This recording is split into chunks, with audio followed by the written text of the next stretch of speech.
Estoy desarrollando una serie que le he llamado la arquitectura de la oración. Debemos comprender que orar genera esa conexión, esa conectividad con Dios como nuestro Padre. Y Jesús, les vengo enseñando hace ratos, dijo o les contó una historia acerca de la necesidad de orar siempre y no desmayar. Pero luego los discípulos también le dijeron: Maestro, enséñanos a orar como Juan enseñó a sus discípulos. Y entonces, en respuesta a esa pregunta, ¿sí?, tengo dos cosas. Primero, dice: les contaré una historia para revelarles la necesidad de orar siempre y no desmayar. Es lo de la viuda y el juez injusto. Luego estos dicen: ¿podrías enseñarnos a orar como Juan enseñó a los discípulos? Eso me dice a mí que a orar se aprende. Y una persona me dijo: a orar se aprende orando. Pero no es suficiente. ¿Cómo así? No es suficiente. Si Jesús dijo cómo se ora, debemos aprender de él, el máster en oración Jesús, cómo orar. Porque las oraciones al final se miden por sus resultados, ¿verdad? Es decir, si tuviéramos que ponerles los KPIs, como dicen hoy en la administración moderna, a la oración, sería cuál ha sido el resultado de tu oración, ¿verdad? Por ejemplo, las personas que dicen: he estado orando por años y no veo la respuesta. ¿Será que tendríamos que profundizar un poco más para descubrir si estamos cometiendo algún error o estamos dejando algo a un lado cuando oramos? Como les decía, a veces no es que el tiempo de que se cumpla la respuesta de tu oración llegue, sino no se ha cumplido el tiempo de la insistencia delante de Dios para que ese tiempo venga. Entonces mira lo que dice Jesús en Mateo 6:8. Después de decirles que orar tiene recompensa, dice: vosotros pues oraréis así: Padre nuestro que estás en los cielos, santificado sea tu nombre. Venga tu reino, hágase tu voluntad como en el cielo, así también en la tierra. El pan nuestro de cada día, dánoslo hoy. Y perdona nuestras deudas como también nosotros perdonamos a nuestros deudores. Y no nos metas en tentación, mas líbranos del mal, porque tuyo es el reino y el poder y la gloria por todos los siglos. Amén. Lo primero que empecé a desarrollar es esa parte donde dice: Padre nuestro que estás en los cielos, santificado sea tu nombre. Lo voy a retomar y desarrollarlo. Para empezar, el hecho de que Jesús le haya dicho a los discípulos: ustedes van a orar así, Padre nuestro, los asombra. A ti y a mí ya no, porque hace 2000 años que venimos oyendo esto, se pasa por generaciones, pero no meditamos en cuándo se inició. Por ejemplo, ¿por qué nos damos la mano? No sé cuándo se inventó eso de darnos la mano para saludarnos. Yo viví la época en que nos empezamos a saludar de besito en la mejilla, ¿verdad? Hoy la gente se saluda, no sabe cuándo empezó y por qué. ¿Sabían ustedes que es costumbre de reyes darse la mano izquierda? Dice: ¿por qué la izquierda? Porque es la mano más cerca al corazón, dicen ellos. Bueno, son costumbres, las tenemos. Y orar y decir: Padre nuestro, Dios es mi Padre, papito, se ha vuelto una costumbre sin saber de dónde viene. Pero el pueblo de Israel no le llamaba a Dios Padre.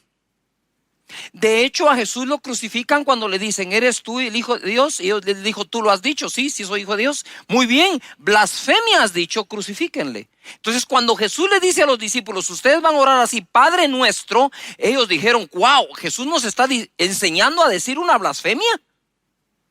Porque para aquel entonces, hace 2000 años, por favor, ubiquémonos en ese tiempo, eso no se hacía. Pero Jesús nos vino a revelar como Hijo de Dios que nosotros al recibirlo pasamos a ser también hijos de Dios. Y entonces la oración ya no es Dios nuestro, claro que es Dios nuestro, es Padre nuestro que es Dios. Es nuestro Dios y nuestro Padre. Subo a mi Dios y vuestro Dios, a mi Padre y a vuestro Padre, dijo Jesús. Entonces somos hijos de Dios adoptados. Y el Espíritu que nos ha sido dado clama dentro de nosotros, Abba, Padre. Eso dice Romanos 8:15. Esto es un resumen corto de lo que aprendimos la última vez para introducirnos. Pues no habéis recibido el espíritu de esclavitud para estar otra vez en temor, sino que habéis recibido el espíritu de adopción por el cual clamamos, Abba, Padre. Entonces, ¿cómo puedo yo orar efectivamente si lo que creo es que soy un esclavo de Dios? Cuando dice aquí que no estamos en esclavitud, sino que tenemos su espíritu de adopción por el cual clamamos, Abba, Padre. Tú sabes que si una persona adopta a un niño desde muy bebé, es fácil que él desarrolle el hábito de llamar papá y mamá a la pareja con quien vive. Sin embargo, si tú tomaras a una persona, a un niño o un joven un poco más adulto, digamos 12, 13, 15 años, 10, no sé, le va a costar mucho trabajo decirle papá a esa persona, porque al quedar huérfana, tuvo papá, tuvo mamá, obviamente lo más probable, vivió con ellos, y ahora esa nueva conexión le va a costar mucho. En el caso nuestro, nacemos de nuevo a cualquier edad. Yo nací de nuevo a los 20 años de edad, ¿verdad? Debido a que no viví con mi papá, a mí no me costó mucho trabajo reconocer a Dios como papá y llamarlo Padre. Pero a otros podría ser que les cueste, ¿verdad? A nosotros los pastores a veces nos llaman como que somos el mini padre de la fe, porque Abraham es el padre de la fe, ¿verdad? Y dicen, es mi padre en la fe, es mi padre en el Señor, como Pablo también él lo era con los discípulos. Y yo le digo, por lo menos a mis discípulos, miren, aquí cuidadito con eso, porque su servidor no quiere usurpar el lugar de tu papá carnal en la sangre, mucho menos de tu Padre celestial. Yo con todo gusto los puedo formar en algo, puedo discipularlos, qué bueno que me miren así, y es obvio porque uno mira a sus ovejas como que fueran hijos, los hijos en la fe. Pero ojo, Padre celestial, Padre nuestro que estás en los cielos, de ese Padre es del que estoy hablando ahora. El Espíritu clama dentro de nosotros, Abba, Padre. Sin embargo, cuando nosotros, dije yo, adoptamos un niño natural, podemos darle nuestro apellido, podríamos ponerlo dentro de nuestros herederos, podríamos pagar sus estudios, podríamos amarlo, abrazarlo, darle todo lo que ustedes quieran, pero lo que no podemos hacer es darle nuestra sangre. Sin embargo, cuando Dios nos toma por hijos adoptivos, nos adopta, nos hace una transfusión de su espíritu. Dice Gálatas capítulo 4, verso 6. Y por cuanto sois hijos, Dios envió a vuestros corazones el espíritu de su Hijo, el cual clama Abba, Padre. Ojo, el espíritu de su Hijo, el cual clama Abba, Padre. Lo que me está diciendo acá es que Jesús así lo llamaba. Ustedes saben que Jesús nunca llamó a Dios por uno de sus nombres. Nunca le dijo Jehová, nunca le dijo Yahvé, nunca dijo eso. Dijo, mi Padre, Padre, yo sé que me oyes, mi Padre, vuestro Padre, nuestro Padre. Platicaba con un amigo mío y conversando le decía, mira, cuando yo te escucho predicar, somos muy amigos, le digo, siempre estás hablando de Jehová aquí, Jehová allá, lo cual es bueno, yo lo hago también, él es Jehová, claro. Pero yo le digo, ¿qué tanta revelación tienes tú que eres su hijo? Claro, me dijo. Y entonces, ¿por qué no lo llamas Padre? Ojo, no juzguen antes de terminar de escuchar. ¿Quién de ustedes llama a su padre por su nombre? Aun cuando lo sabe. A mí mis hijos no me dicen Cash, ¿verdad? Me dicen papá, viejo, tata, daddy, qué sé yo. Pero no usamos el nombre normalmente. A tu mamá le dices mamá. Tú no llegas a la casa y ¿qué onda, Miriam? No, ¿verdad? Mamá, ¿verdad? Mamá. Es como la llamas. Igual, por eso dice que el Espíritu del Señor dentro de nosotros clama a Abba, Padre, nuestro Padre. Es un Padre sin comparación. Ya voy entrando, ¿verdad? Pedid y se os dará, buscad y hallaréis, llamad y se os abrirá. Estoy en Mateo 7, 8 ahora. Porque todo aquel que pide recibe, y el que busca halla, y el que llama se le abrirá. ¿Qué hombre hay de vosotros que si su hijo le pide pan le dará una piedra? Que si le pide un pescado le dará una serpiente. Pues si vosotros siendo malos sabéis dar buenas, dice, dádivas a vuestros hijos, cuánto más vuestro Padre que está en los cielos dará buenas cosas a los que le pidan. Mientras no tengamos esa revelación clara que nos lleva a una relación y una interconexión con Dios como nuestro Padre, es muy difícil desarrollar doctrinas saludables alrededor o en nuestra vida. Mira lo que dice tercera de Juan 1:2. Amado, aquí está hablando Juan a uno de sus discípulos como que fuera su hijo.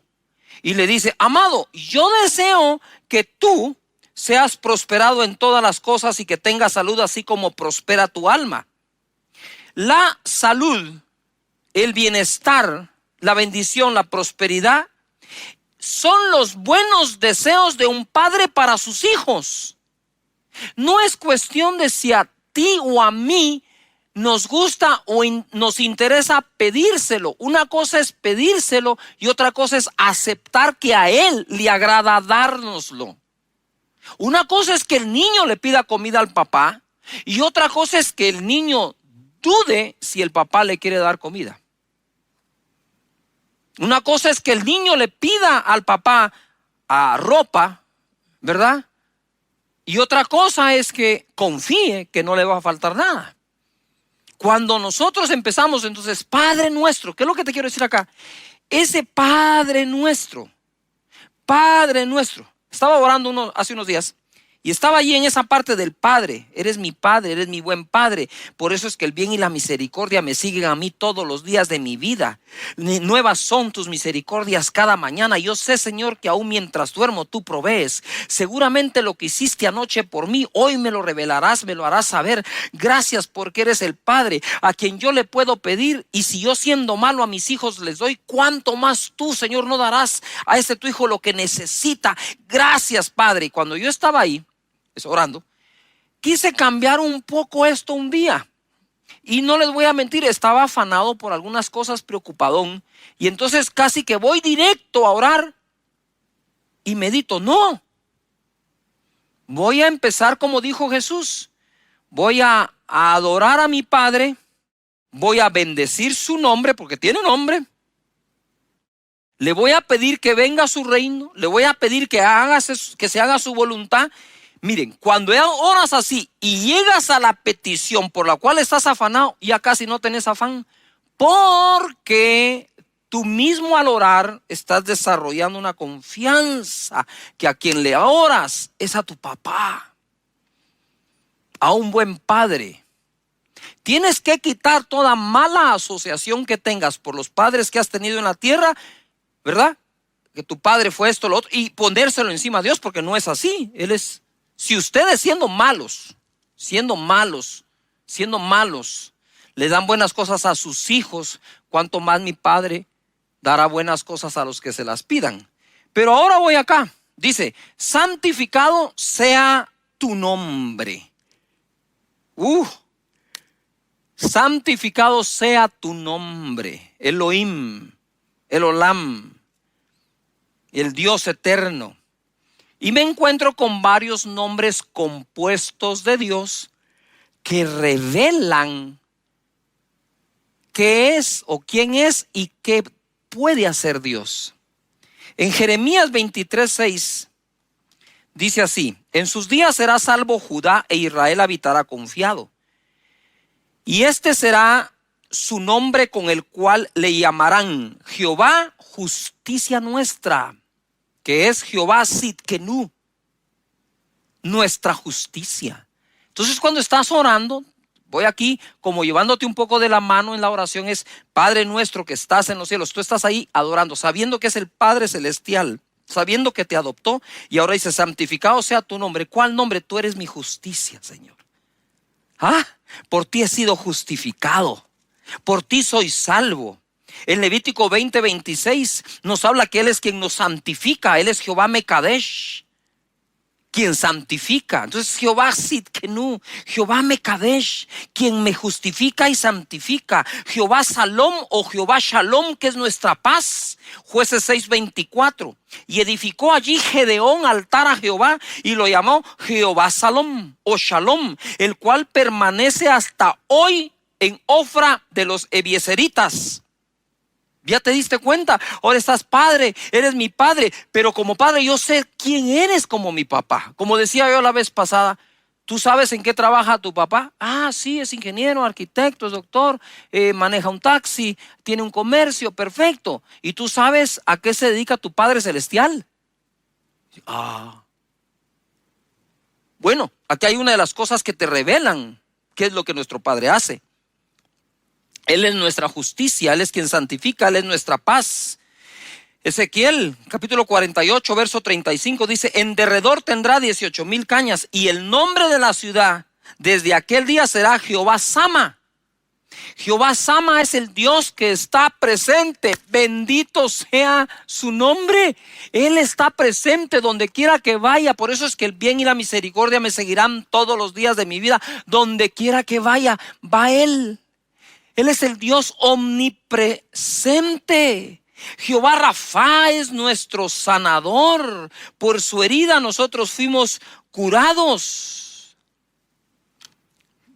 Éxodo 15:26 dice: si oyeres atentamente la voz de Jehová tu Dios e hicieres lo recto delante de sus ojos y dieres oído a sus mandamientos y guardares todos sus estatutos, ninguna enfermedad de las que envía a los egipcios te enviaré a ti, porque yo soy Jehová, tu sanador.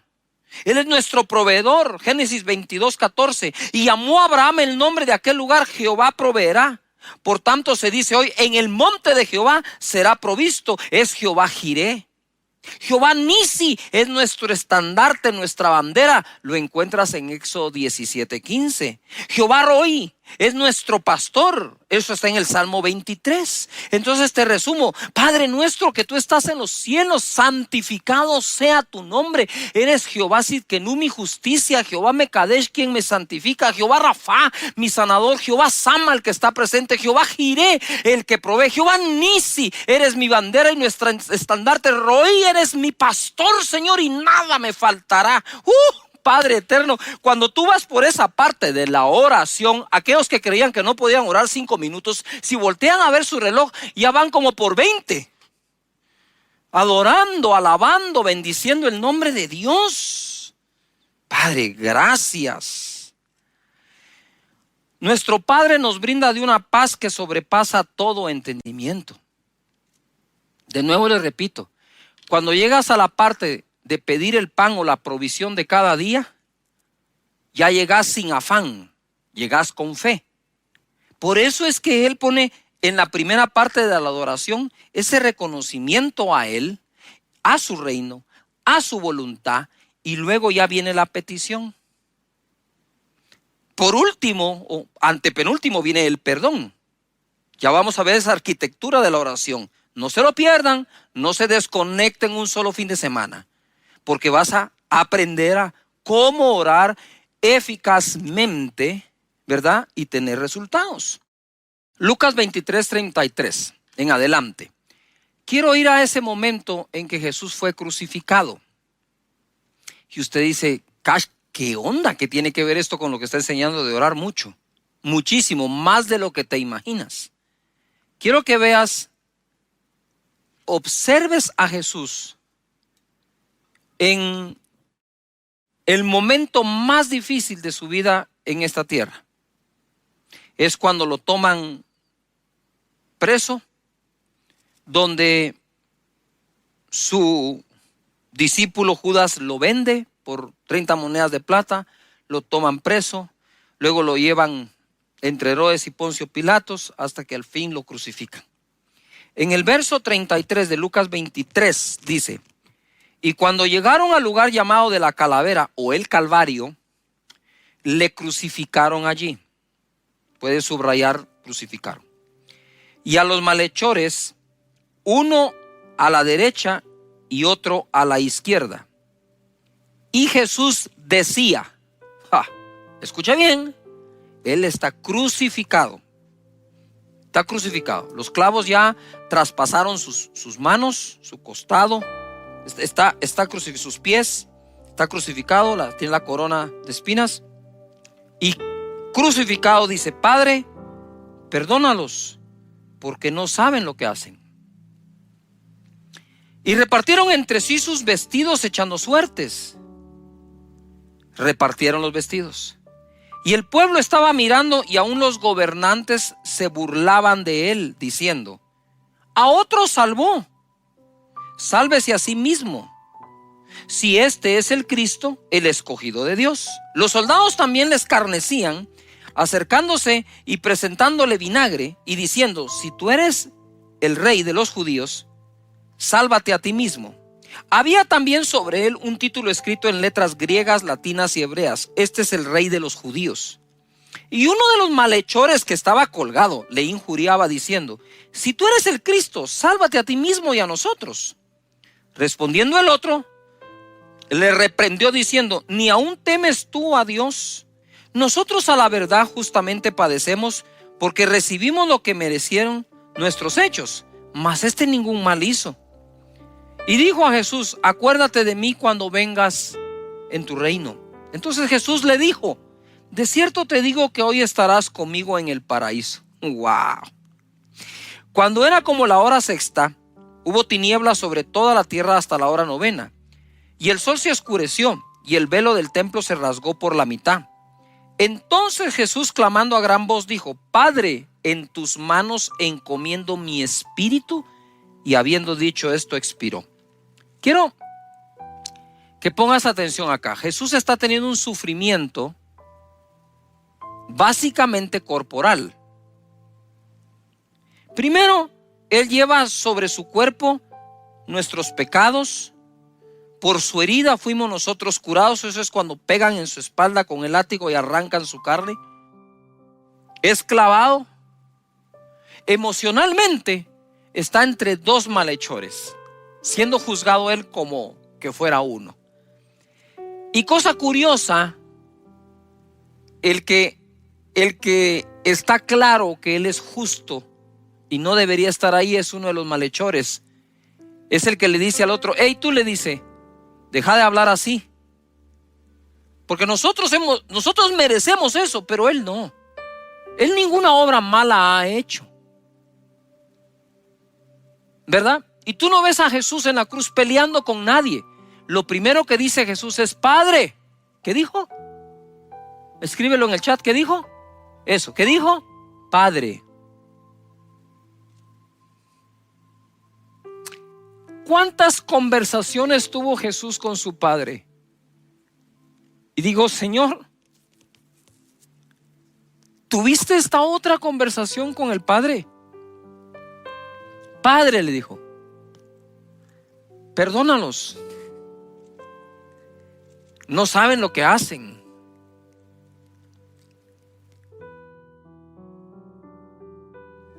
Lo escarnecieron. Escarnecer, los gobernantes escarnecieron, significa burlarse de una persona de una manera cruel, con la finalidad de humillarla o despreciarla. Te lo voy a repetir. Escarnecer significa burlarse de una persona de una manera cruel, con la finalidad de humillarla o despreciarla. No, esto no es bullying tan solo. Esto no es el bullying del que estamos hablando hoy en día. Esto es una burla que busca la humillación de la persona. Injuriar significa ofender a alguien con hechos o insultos, atentando contra su dignidad, honor, credibilidad, especialmente cuando se hace injustamente. Ahora, ¿cómo te sientes tú cuando alguien te ofende verbalmente y te hace una burla humillante? ¿No te dan ganas de contestar? Claro que dan ganas de contestar. Pero dice la Biblia que él enmudeció y no abrió su boca.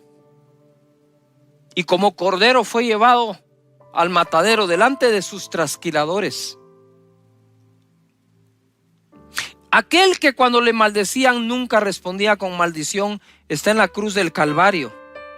Y aunque te cueste creer lo que voy a decir, estaba con un sufrimiento tal, una humillación ya en la cruz, y encima de eso los que están ahí se están burlando, lo están escarneciendo.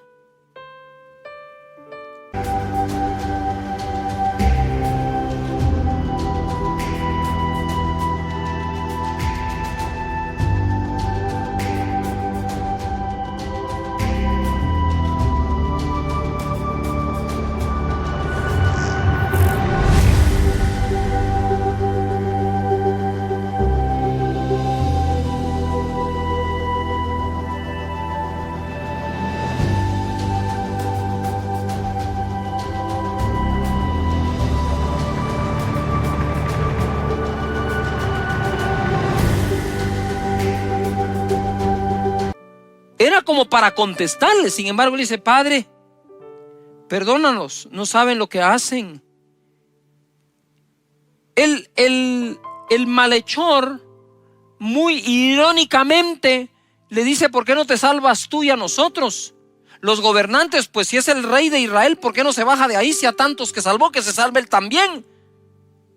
O sea que aparte del dolor, en medio de ese sufrimiento tan fuerte, insultos de ese tamaño, cualquiera respondería fuerte, atacante de regreso. Sin embargo, Jesús vuelve a decir: Padre, en tus manos encomiendo mi espíritu. En medio de tanto dolor, Jesús estaba en perfecta paz. Pero ¿de dónde sacó Jesús tanta paz? Mateo 26:36 dice así: entonces llegó Jesús con ellos a un lugar que se llama Getsemaní, y dijo a sus discípulos: sentaos aquí entre tanto que voy allí y oro. Ahora sabes por qué cité lo otro. Porque Jesús, quien nos enseña a orar, en su momento más duro, dio la muestra más grande del resultado que trae orar eficazmente. Y dice: oró, y tomando a Pedro y a los hijos de Zebedeo, comenzó a entristecerse y angustiarse en gran manera. Ponga atención. Se está entristeciendo y está entrando en angustia en gran manera. Entonces Jesús les dijo: mi alma está muy triste hasta la muerte. Quedaos aquí y velad conmigo. Yendo un poco adelante, se postró sobre su rostro orando y diciendo: Padre mío. ¿Ves por qué estoy tratando? Como decimos en Guatemala, me estoy haciendo un queso para revelar esto, la importancia de que la oración eficaz comienza reconociendo que Dios es nuestro Padre y el que nos escucha es Él. Y dice: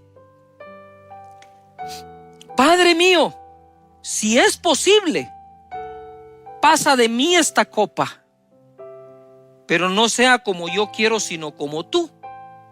Y decía en uno de los discipulados que mucha gente usa este verso para no saber qué pedir. Jesús sí sabía, Jesús sabía lo que tenía que hacer. Jesús debía llegar a la cruz para redimirnos de nuestros pecados y darnos salvación, vida eterna y hacernos nacer de nuevo. Él sabía que era eso. Pero la angustia y la tristeza que tenía, dice que estaba entristecido hasta la muerte. Lo estaba haciendo querer pedirle a Dios: Señor, quita esta copa, no quisiera beberla, pero que no se haga lo que yo quiero, sino lo que tú. Es decir, si debo pasar por esta copa para llegar a la cruz y salvarlos, yo lo hago. ¿Ves por qué Él no contestó nada en la cruz? Porque en lugar de hablarlo con los reos, con los soldados romanos, con los que lo maltrataban, lo escupían, arrancaban sus barbas, lo habló con su Padre. A veces hablamos tanto con los hombres porque hablamos poco con nuestro Padre. Y él habló con su Padre en Getsemaní.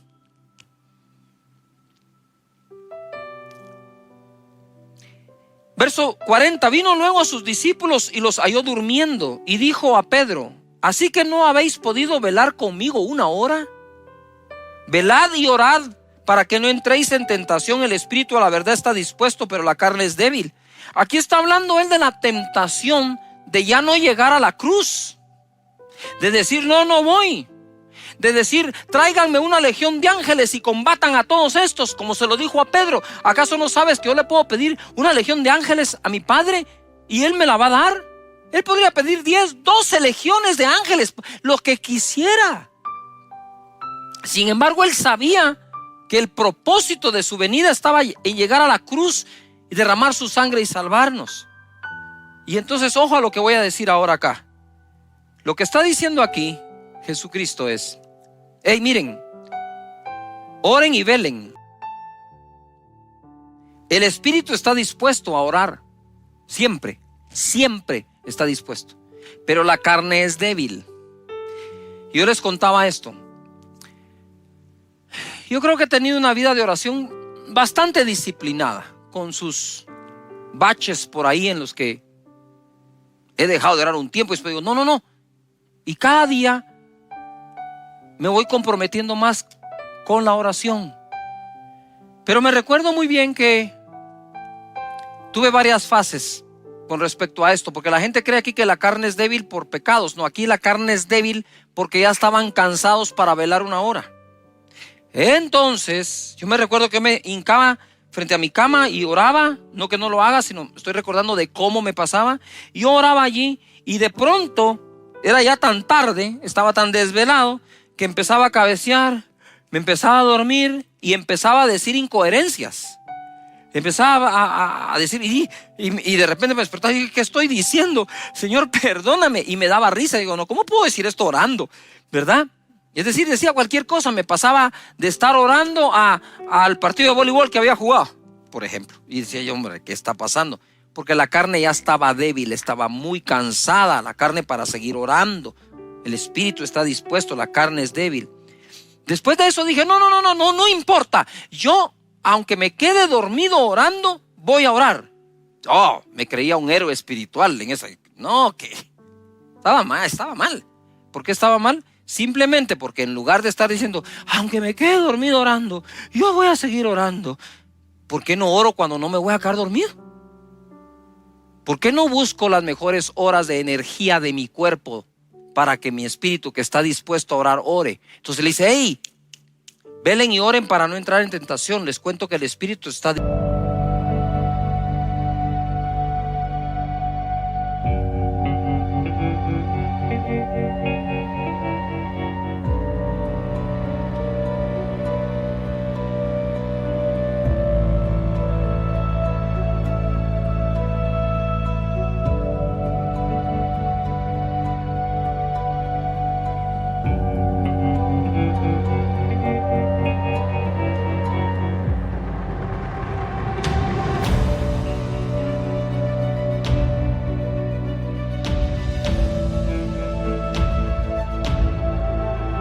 dispuesto, pero la carne es débil. Ahora ponga atención.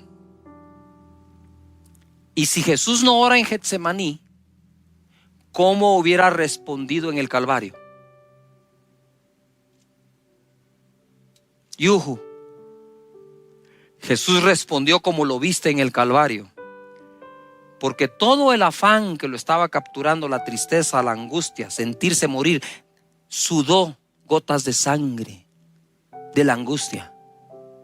Todo eso lo dejó en Getsemaní. Y no te quiero decir que tú debes tener tu Getsemaní porque te espera una cruz, no. Pero hablando de un lugar privado para orar, debes escoger tu Getsemaní. ¿Cuál es tu Getsemaní? ¿Tu dormitorio? ¿La sala cuando no hay nadie? ¿El jardín de la casa? ¿El carro? Pero debes escoger un Getsemaní para hacerlo. Dice Filipenses: por nada estéis afanosos, antes bien hacer notorias vuestras peticiones y rogativas con acciones de gracias, y la paz que sobrepasa en todo entendimiento guardará vuestro corazón y vuestros pensamientos. ¿Qué es lo que nos está diciendo aquí el apóstol?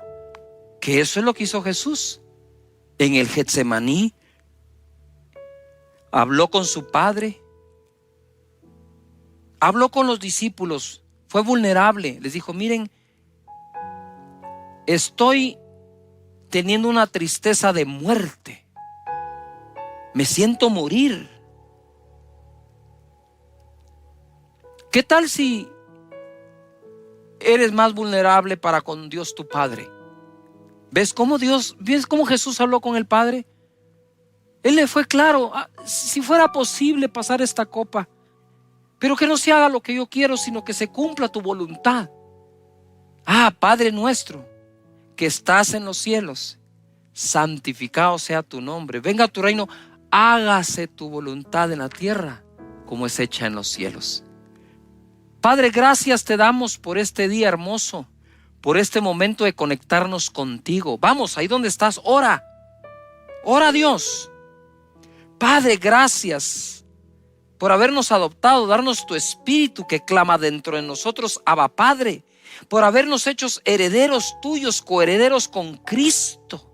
Gracias porque soy tu hijo por el espíritu de adopción, y no solo por una adopción de papeles sin espíritu. Gracias, Señor, por haberme pasado tu espíritu. Gracias por ser un Padre bueno, generoso, bondadoso, que nos cuida, que nos corrige, que nos guía, que nos instruye, que nos forma, que nos escucha. Eres el Padre bueno, eres Jehová Sidkenu, eres mi justicia, el que me santifica, eres el que está presente, el que me sana. Tú eres, Señor, el que provee, tú eres mi estandarte, tú eres Dios de los ejércitos, incluso para con nosotros. Gracias. Gracias. Gracias, Padre. Te amamos y te bendecimos en Cristo Jesús.